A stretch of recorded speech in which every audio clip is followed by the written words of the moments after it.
Disso não me engana, que eu sou sul-americano de Feira de Santana. Avisa americana, não acredito no Obama. Revolucionário, Guevara conhece a liberdade sem olhar no dicionário. Sem olhar no dicionário, ele conhece a liberdade. Vamos que vamos, eu vou traçando vários planos. Vou seguir cantando pra poder contra-atacar. Oleta, eu queria só retomar uma coisa que você contou desses eventos que ocorreram lá o ano passado, em Quito, que foi esses setores populares, né, ou essas populações originárias que vieram de várias outras áreas do Equador e ocuparam a cidade, tá? Tem assim, dentro dessa experiência, acho que talvez também o Matheus pode ajudar até a responder isso dentro da experiência que ele teve lá morando no Equador. Eu tenho lido sobre um autor que eu já até comentei com a Leta, eu tenho certeza, não sei se já comentei com o Matheus, um antropólogo peruano, que ele escreveu um livro, o Hugo conhece esse livro, porque ele ajudou a fichar o livro, que é o Desborde Popular, do José Matos Mar. E eu fui outro dia, eu tô escrevendo um capítulo lá da minha tese sobre isso, e aí eu fui traduzir essa palavra, né, desborde, e se eu for traduzir a palavra literalmente, ela vira de estouro popular. Pô, e se você for pensar, estouro popular tem muito mais a ver com essa ideia que você acabou de relatar, tá?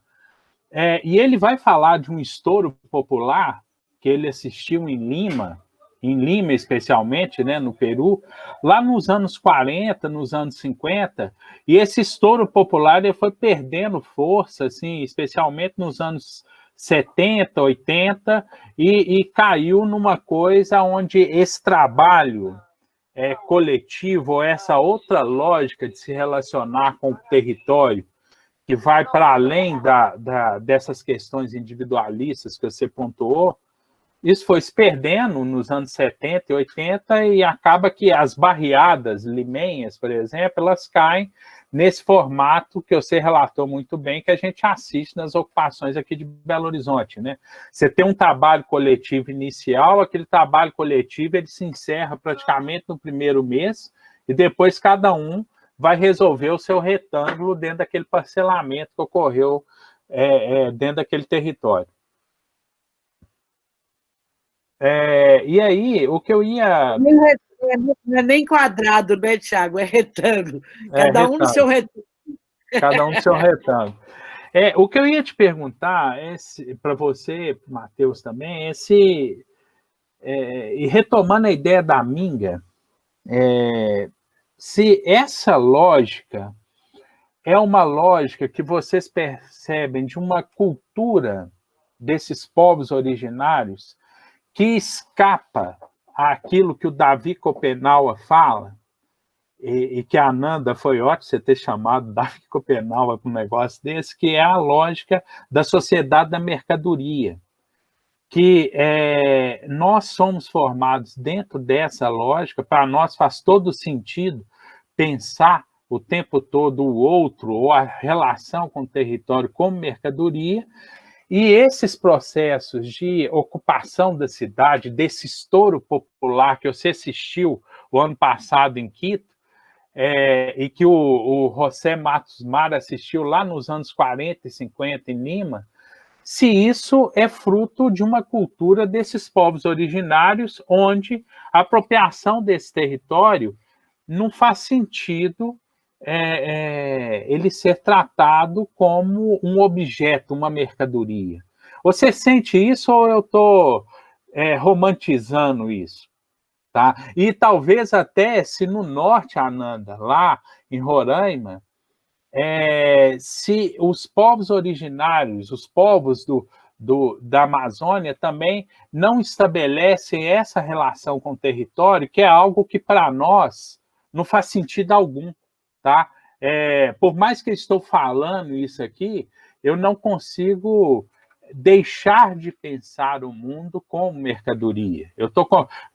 O fato de eu estar falando isso aqui não quer dizer que eu venci essa ideologia, não. Eu estou completamente envolvido por isso.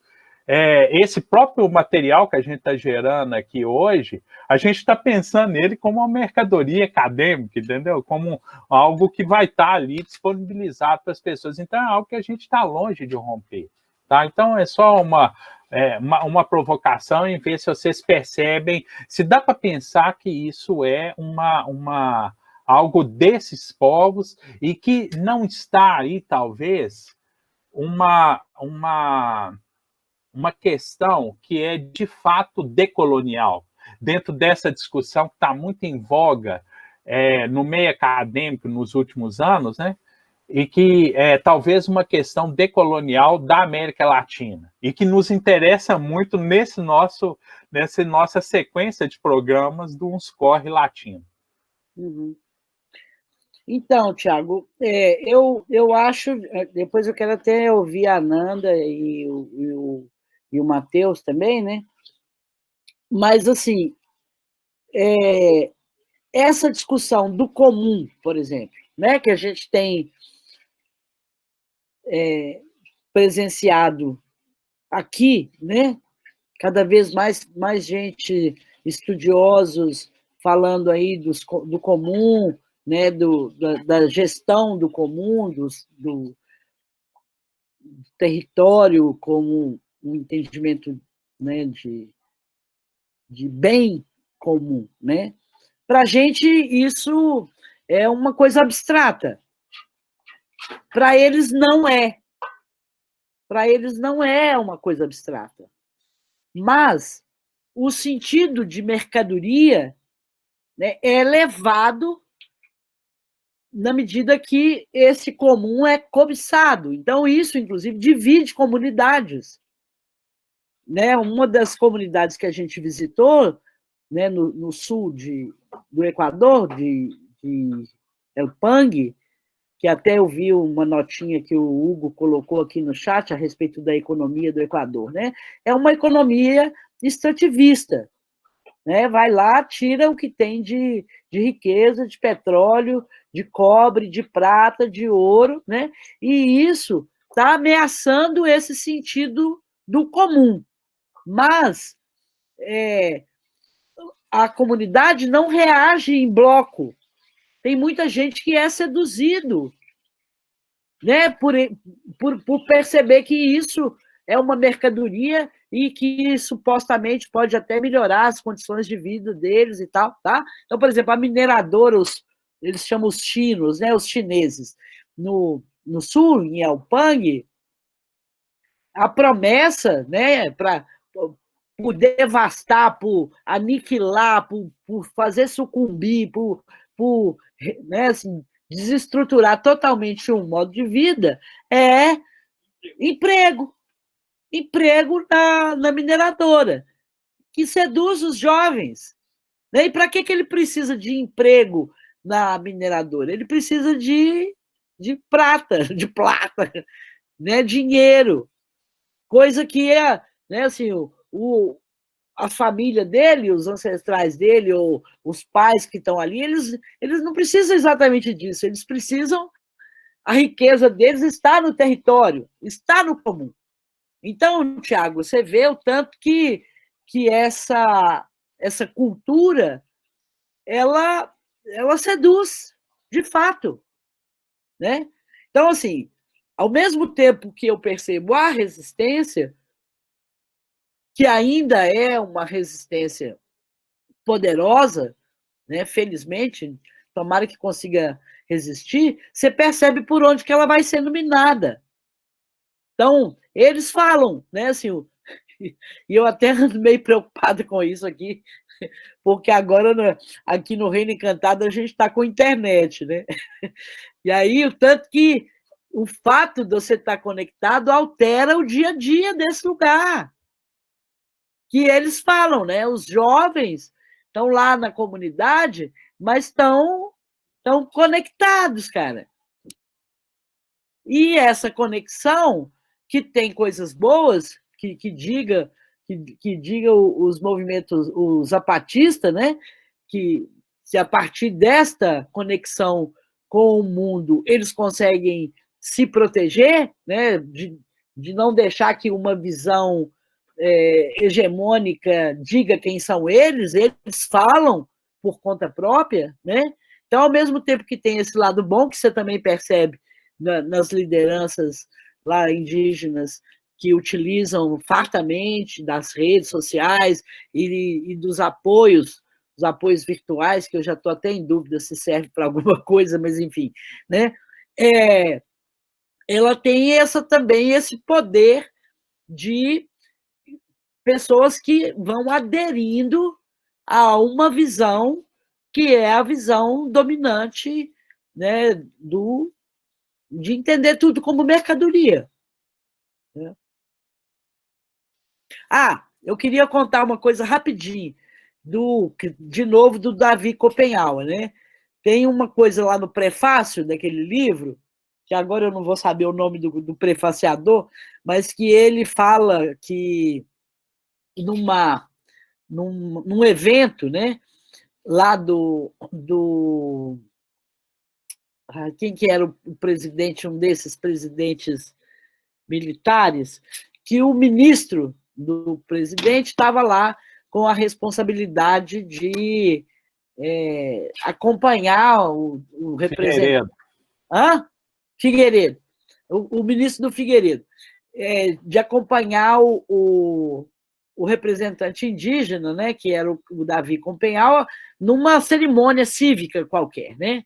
E aí o prefaciador fala, né, assim, imagina o tédio daquele cara de ter que ficar ali com um indígena né, e tendo que encher linguiça e puxar conversa, né? E que o cara vira e fala para o Davi assim: vocês gostariam, seu povo gostaria que a gente levasse algum curso de plantação, né, assim, de lidar com cultura, com lavoura, com não sei o quê, né? E aí o prefaciador comenta, né, se o cara ensinar para o indígena, né, a plantar, né, com toda a nossa tecnologia cheia de veneno, de agrotóxico, e para eles que produzem e comem diariamente a comida mais pura, a comida mais limpa, né, tem a água mais pura. O senhor gostaria que a gente levasse? Aí o Davi responde: não, nós queremos a delimitação das nossas terras. Né? O que significa isso, né, dentro dessa noção de território aí que o Tiago está colocando? Né? Assim, esse conceito de delimitação de território, para eles, nunca existiu. Igual a gente viu os sátiras lá de Santo Domingo.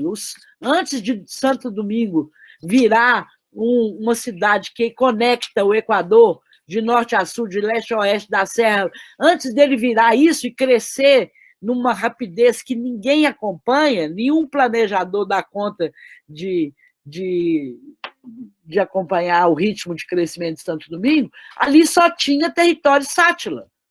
E com essa ocupação crescente, eles viraram 6 ou 8 núcleos, não sei, desconectados entre si. Mas a delimitação desses 6 ou 8 núcleos foi a única maneira de manutenção de uma parte desse território, que é o que o Davi Copenhauer está falando. Não, o que nós queremos é a delimitação. Para eles, nunca existiu isso como uma questão de base, delimitar território.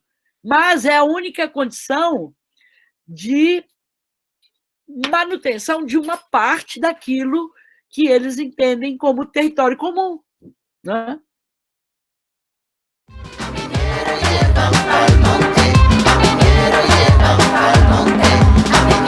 Llevan pa'l monte.